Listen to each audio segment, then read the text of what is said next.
تمسك بحبل الله واتبع الهدى ولا تك بدعيا لعلك تفلح ورن بكتاب الله والسنن التي أتت عن رسول الله تنجو وتربح. إن الحمد لله نحمده ونستعينه ونستغفره ونعوذ بالله من شرور أنفسنا ومن سيئات أعمالنا، من يهده الله فلا مضل له ومن يضلل فلا هادي له، واشهد أن لا إله إلا الله وحده لا شريك له، واشهد أن محمدا عبده ورسوله صلى الله عليه وسلم.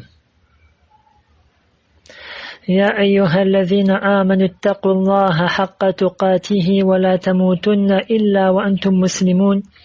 يا أيها الناس اتقوا ربكم الذي خلقكم من نفس واحدة وخلق منها زوجها وبث منهما رجالا كثيرا ونساء، واتقوا الله الذي تساءلون به والأرحام إن الله كان عليكم رقيبا. يا أيها الذين آمنوا اتقوا الله وقولوا قولا سديدا يصلح لكم أعمالكم ويغفر لكم ذنوبكم، ومن يطع الله ورسوله فقد فاز فوزا عظيما. أما بعد، فإن أصدق الحديث كتاب الله، وخير الهدي هدي محمد صلى الله عليه وسلم، وشر الأمور محدثاتها وكل محدثة بدعة وكل بدعة ضلالة وكل ضلالة في النار. Nous continuons donc l'explication de Al-Qawaid al-Arba', les 4 règles, et nous sommes encore à la 3e règle. Après que l'auteur, rahimahullah, ait mis en évidence le fait que l'association dans l'adoration et le fait d'adorer autre qu'Allah, quel que soit ce dernier, et qu'il ait cité la preuve générale, am, en cela, il va maintenant citer une preuve particulière, khas, qui démontre la nullité de chacun de ces adorés, dans le faux et l'outrance. Ceci montre encore que nulle différence entre l'adorateur du soleil et la lune, ou celui des prophètes et des anges, ou celui des vertueux. Tous tombent dans l'association majeure, c'est-à-dire le polythéisme majeur, car ils ont adoré autre qu'Allah. L'auteur dit donc: ودليل الشمس والقمر قوله تعالى ومن آياته الليل والنهار والشمس والقمر لا تسجدوا للشمس ولا للقمر واسجدوا لله الذي خلقهن إن كنتم إياه تعبدون. L'auteur dit donc, et la preuve littéralement du soleil et de la lune, et ce qui est voulu est la preuve qu'il y en ait qui adorent le soleil et la lune, et la parole d'Allah Ta'ala. Et parmi ces signes, il y a la nuit et le jour, et le soleil et la nuit, et le soleil et la lune. Ne vous prosternez ni devant le soleil, ni devant la lune, mais prosternez-vous devant Allah qui les a créés, si c'est lui que vous adorez. Dans la sourate 41, Fussilat, le verset 37. Beaucoup de versets dans le livre d'Allah commencent par wa min ayatihi, surtout dans Surat Ar-Rum. Comme vous pouvez la lire, il y a beaucoup de versets qui commencent par wa min ayatihi, et parmi ces signes. Ce qui est voulu dans ces versets-là est la première sorte de signe d'Allah, à savoir ayatu al-kawniyya, c'est-à-dire les signes célestes qui sont autour de nous, tels que la création des cieux et de la terre et de ce qu'il y a entre eux. Comme dans ce verset, la nuit, le jour, le soleil et la lune. Ce sont des signes de quoi?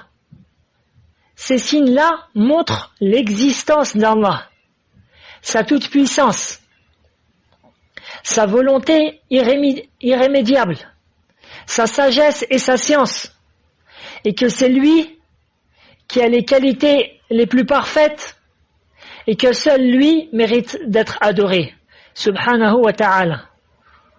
Voilà pour pour résumer, ce sont les signes de quoi?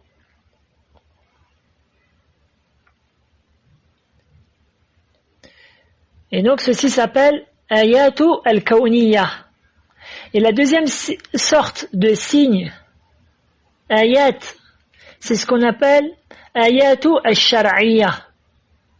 C'est-à-dire, à savoir les signes d'Allah légiférés, religieux.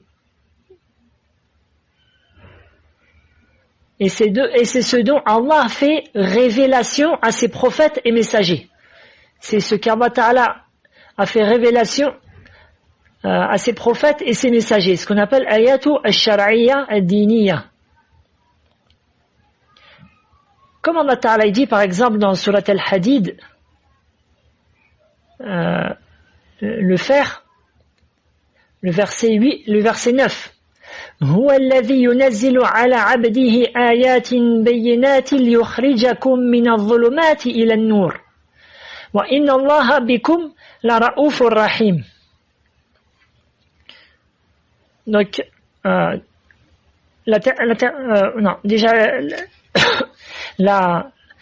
traduction du sens du verset, c'est lui qui fait descendre sur son serviteur, c'est-à-dire son prophète sallallahu alayhi wa sallam, des versets clairs, afin qu'il vous fasse sortir des ténèbres à la lumière.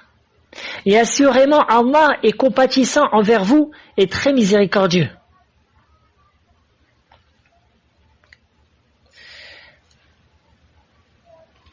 Cheikh Al-Allama Sa'di dit donc, pour résumer sa parole, donc le verset, on reprend, c'est lui qui fait descendre sur son serviteur des versets clairs, afin qu'Allah Ta'ala vous fasse sortir des ténèbres à la lumière. Donc Cheikh Sa'di dit, rahimahullah, liyukhrijakum bi'irsali ar-rasul ilaykum wa ma anzalahu Allahu ala yadihi min al-kitab wal-hikmah, afin de vous sortir par l'envoi du messager sallallahu alayhi wa sallam vers vous, et ce dont Allah lui a révélé de par le livre et la sagesse qui est al-hikmah, qui est la sunna, et qui rentre dans cela, c'est-à-dire dans les versets d'Allah, dans les signes d'Allah religieux. Car la sunna, comme on avait précité, est une révélation d'Allah Tabaraka wa Ta'ala. Ensuite, Allah Ta'ala dit ليخرجكم من الظلمات إلى النور. قال Cheikh Sa'di أي من ظلمات الجهل والكفر إلى نور العلم والإيمان وهذا من رحمته بكم ورأفته حيث كان أرحم بعباده من الوالدة بولدها, afin de vous sortir donc des ténèbres vers la lumière, des ténèbres de l'ignorance et de la mécréance vers la lumière de la science et de la foi. Et ceci fait partie de sa miséricorde, c'est-à-dire de la miséricorde d'Allah pour vous, et sa compatissance envers vous, car il est plus miséricordieux envers ses serviteurs que la mère envers ses propres enfants. Fin de citation. Walillahi alhamdu wal minna. Donc pour revenir, donc on a compris que les signes d'Allah ils sont de deux sortes. Maintenant pour revenir au verset cité par l'auteur, qui est la preuve que certains ont bel et bien adoré le soleil et la lune. Et il y a en ceci la réfutation de cela. Mais pourquoi ces gens-là ont adoré le soleil et la lune? Car ce sont deux créatures gigantesques. Le soleil accorde la lumière le jour et la lune la clarté durant la nuit. Et ce verset montre la caducité ou la caducité ou le fait montre la nullité de leur adoration et de leur raisonnement par ce qui suit. Allah Ta'ala a débuté le verset par wa min ayatihi, Et parmi ces signes, comme je l'ai précisé, donc, parmi les signes d'Allah Ta'ala, il y a la création de ces deux créatures qui sont le soleil et la lune. Ceci est une preuve inéluctable de l'existence de leur créateur et qu'il est le Tout-Puissant. Et que c'est lui qui mérite d'être adoré. Non pas ces créatures-là. C'est pour ça qu'Allah Ta'ala dit dans le verset, La tasjudu lishamsi wala lilqamar. Ne vous prosternez pas devant le soleil et la lune, ni devant la lune. Car ce ne sont que des créatures, parmi tant d'autres. Wasjudu lillahi alladhi khalaqahunna in kuntum iyyahu ta'budun. Et prosternez-vous devant Allah, celui qui les a créés, ou si c'est lui que vous adorez.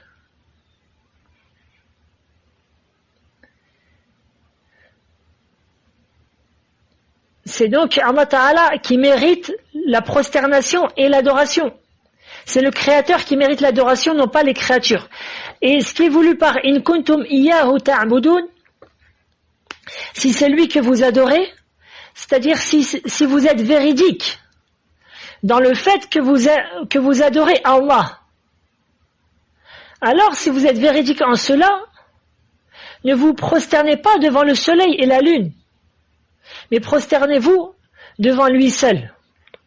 Et cela prouve que ceux qui faisaient cela, ceux qui se prosternaient devant le soleil et la lune à l'époque du prophète sallallahu alayhi wa sallam, vouaient aussi des actes d'adoration pour Allah, tels que les vœux, les sacrifices, le hajj, les aumônes, etc.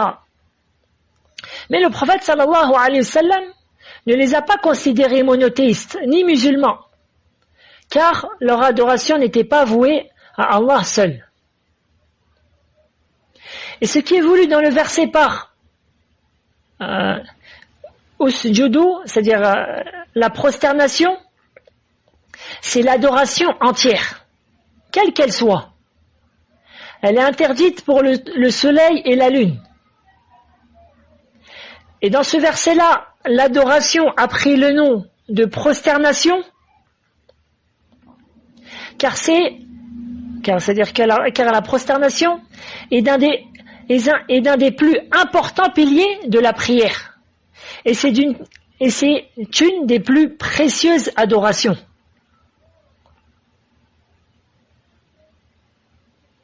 Et c'est pour ça que la prosternation ne doit être vouée qu'à Allah. Et on prend aussi de ce verset l'interdiction aux musulmans de ressembler aux associateurs.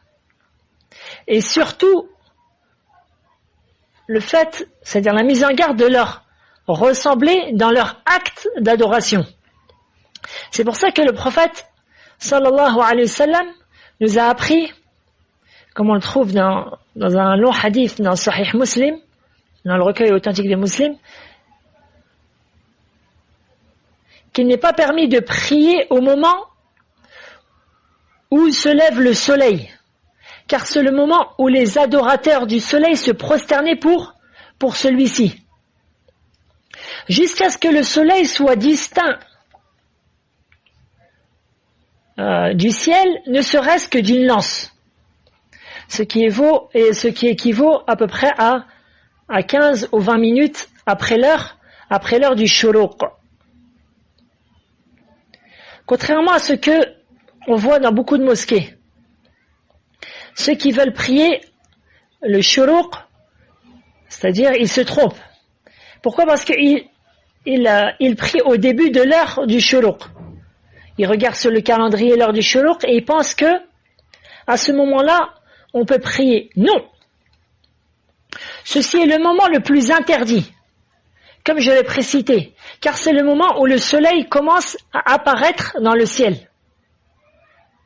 Il faut donc attendre 15 ou 20 minutes après l'heure du shuruq.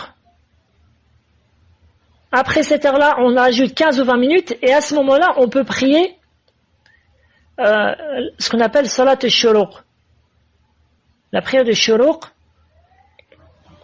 car à ce moment-là, le soleil s'est distinct du ciel d'une lance. Maintenant, si quelqu'un me dit oui, mais pourquoi on trouve cette heure-là sur les calendriers? Pourquoi? Parce que cette heure-là, en réalité, ça veut dire que ta prière de subh, elle est à l'heure, si tu l'effectues, min tulu al-fajr, c'est-à-dire au début que l'aube apparaît, jusqu'à cette heure-là. À partir du moment du shuruq, c'est-à-dire que maintenant le soleil, il commence à apparaître, et à ce moment-là, il n'est plus, ta prière de subh n'est plus à l'heure. Mais si maintenant tu veux prier à shuruq, ce qui est très fortement conseillé, surtout pour celui qui a prié la prière de subh à la mosquée, puis s'est assis et a évoqué Allah Ta'ala ou l'a invoqué ou a lu le Coran jusqu'à ce que le soleil commence à apparaître, puis tu attends, c'est-à-dire 15 ou 20 minutes après l'heure du shuruq, et tu pries ces 2 rak'ahs-là, alors Allah Ta'ala te donne la récompense d'un hajj tam, c'est-à-dire complet, comme est venu dans le sens du hadith qui est authentique. Bref, ça j'insiste sur ça parce que je vois énormément de gens qui se trompent quant à la prière de shuruq. Et la deuxième heure où les associateurs se prosternaient devant celui-ci, c'est juste avant le coucher du soleil. Il est donc prohibé de prier une prière surérogatoire à ce moment-là. Et si je peux rajouter une petite chose qui a un lien direct avec ce qu'on vient d'expliquer, à savoir, parmi les choses les plus absurdes